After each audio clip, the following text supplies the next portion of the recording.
Et oui, depuis la rentrée, Emmanuel Macron partage une conviction en tout petit comité. Si l'acte 2 a inscrit la transition écologique dans le budget, eh bien les politiques menées, elles, n'impriment pas l'opinion. Les Français se posent des questions sur leur destin collectif.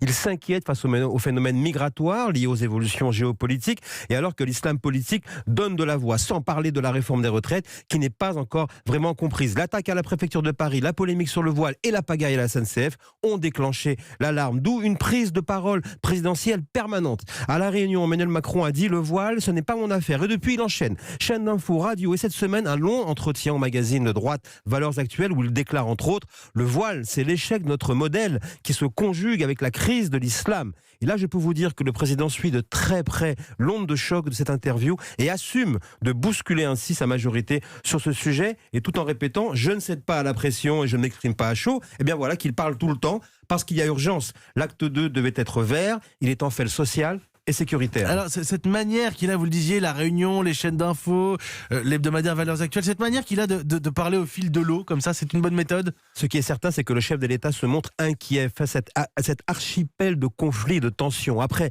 2 ans et demi au pouvoir, de multiples chantiers de transformation sont ouverts, mais le pays est éruptif et l'attrait pour le vote protestataire progresse. Souvent, les ministres le disent, il est bien difficile de se faire entendre des Français. Emmanuel Macron a lui aussi entendu les conseils autour de lui. Il faut mieux expliquer. De leur côté, les conseillers présidentiels, eux, le répètent.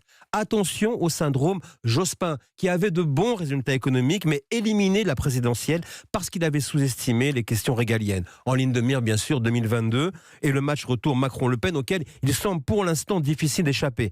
Pourtant, cette stratégie est risquée pour Emmanuel Macron, car à ce stade, il ne parle plus ni aux jeunes, ni aux électeurs de la gauche inquiets par la crise climatique. Le président, lui, est persuadé qu'il sera réélu sur sa droite. J'ai appris, dit-il, lorsqu'on lui parle à mi-mandat de la vie au pouvoir. C'est vrai, le président a connu la victoire avant la politique, mais maintenant il sait ce que c'est que la politique. Mais à ce stade, une nouvelle victoire n'est pas assurée. Merci beaucoup, Mickaël Darmon, éditorialiste au service politique de la